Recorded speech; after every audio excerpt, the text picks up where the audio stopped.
répondre et pour vous dire à quel point la question que vous avez posée est sérieuse, évidemment, et à quel point je pense qu'elle est devant nous. Parce que si, lorsque la loi d'orientation, c'est votre travail, mais lorsque la loi d'orientation et de programmation viendra dans le débat public, cette politique qui n'a jamais été vraiment dans le débat public, en fait, qui n'a jamais été dans la lumière, va se retrouver exposée et va avoir à répondre à des interpellations comme celle que vous avez, très légitimes, hein, comme celle que vous avez mentionnée, et y apporter une réponse convaincante.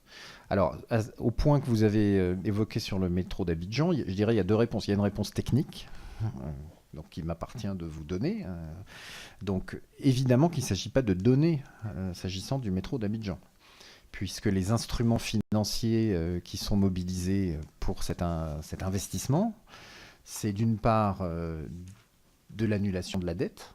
Donc c'est une décision, ça qui a été prise il y a très nombreuses années, internationale, de remettre la dette ivoirienne à un niveau soutenable pour le pays. Et vous savez, on a un mécanisme qui s'appelle le CBD, qui est propre à la France, qui est que le pays nous rembourse et on refinance. Donc, et on refinance en affectant cette annulation de la dette à des investissements précis.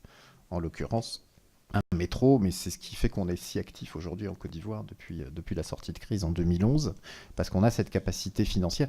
Donc on peut expliquer à votre administré que ce financement-là, il est piloté, il est orienté vers des investissements très particuliers. Et puis l'autre source de financement pour le métro d'Abidjan sont des prêts. C'est-à-dire qu'on va prêter de l'argent à la République de Côte d'Ivoire qui va nous le rembourser. Et on fait bien attention à la situation macroéconomique pour que le pays reste en situation de nous rembourser cette fois. Donc, alors ce sont des prêts évidemment à des taux qui ne sont pas des taux du marché qu'offriraient des banques privées, mais il n'en reste pas moins que ça n'est pas un don. C'est un prêt. Ça, je dirais, c'est la réponse technique. La réponse politique, elle vous appartient. J'ai essayé d'en donner quelques linéaments dans mon propos, qui est de... Je pense qu'il faut basculer d'une logique d'aide à une logique d'investissement. Et on voit bien à Dakar, c'était il y a quelques jours avec l'inauguration du train urbain de Dakar. Le ministre Jean-Baptiste Lemoyne y était pour représenter la France. J'étais à l'inauguration de la ligne à grande vitesse au Maroc il y a quelques semaines. Il y a maintenant ces projets d'Abidjan. On commence à avoir des infrastructures de transport plutôt de pointe, en tout cas à grande capacité, dans les villes d'Afrique, et en particulier d'Afrique subsaharienne. Et ça, je pense que c'est une très bonne nouvelle pour la France. D'une part, c'est une bonne nouvelle en termes de diplomatie économique, parce que c'est de l'emploi en France quand même. C'est du matériel Alstom, c'est demander à votre collègue Fabienne Keller au Sénat ce que ça signifie pour sa circonscription, le TER de Dakar. Je pense que c'est quelque chose qui a sauvé l'usine Alstom en Alsace. Hein. Donc ça, c'est une bonne nouvelle. Et puis par ailleurs, c'est un élément de gestion, de bonne gestion de cet énorme mouvement de croissance urbaine en Afrique, qui est essentiel pour le changement climatique, qui est essentiel pour les migrations. Parce qu'il ne faut pas se tromper, hein, j'en ai pas parlé tout à l'heure, mais il va falloir qu'on soit beaucoup plus vocaux et précis sur ce sujet migratoire, votre demande. Les Sahéliens, on le sait bien, hein, ils ne vont pas vers le nord. C'est-à-dire que bien sûr que la croissance démographique dans le Sahel, qui rend des équilibres insoutenables, qui fait que beaucoup de Sahéliens vont quitter leur pays, ça c'est écrit. Et ben, la majorité aujourd'hui, peut-être pas demain, la majorité des Sahéliens qui quittent la bande sahélienne, ils vont vers le sud. Donc ils vont vers le sud dans les pays côtiers, à Abidjan en particulier. Ils vont, alors la situation macroéconomique en Afrique centrale est dégradée depuis quelques années, mais historiquement, ils vont aussi dans les pays d'Afrique centrale.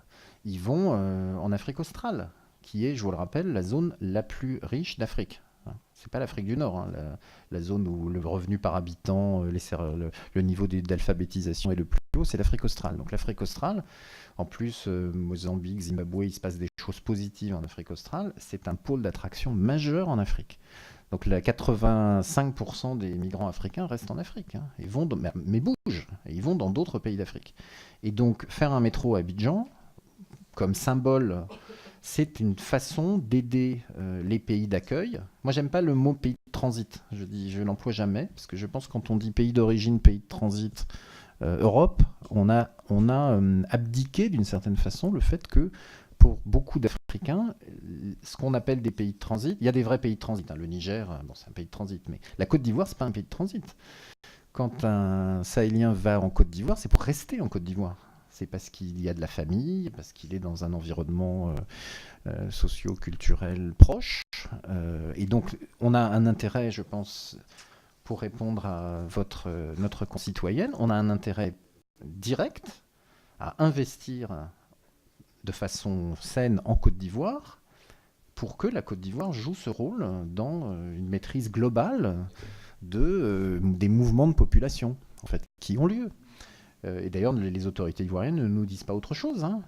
Et d'ailleurs, nos instruments de développement, je pense, doivent intégrer cette dimension de façon beaucoup plus forte, non seulement pour agir éducation, santé sur les causes, bien sûr, profondes des migrations, mais pour jouer un rôle un peu plus direct en renforçant, encore une fois, c'est des sujets de gouvernance, en renforçant la capacité des pays africains et ailleurs, d'ailleurs dans le monde, d'ailleurs, de maîtriser finalement leur dynamique de peuplement. Nous-mêmes, nous le faisons chez nous, échangeons aussi sur ces domaines-là, et les instruments de développement, je pense, peuvent avoir une pertinence.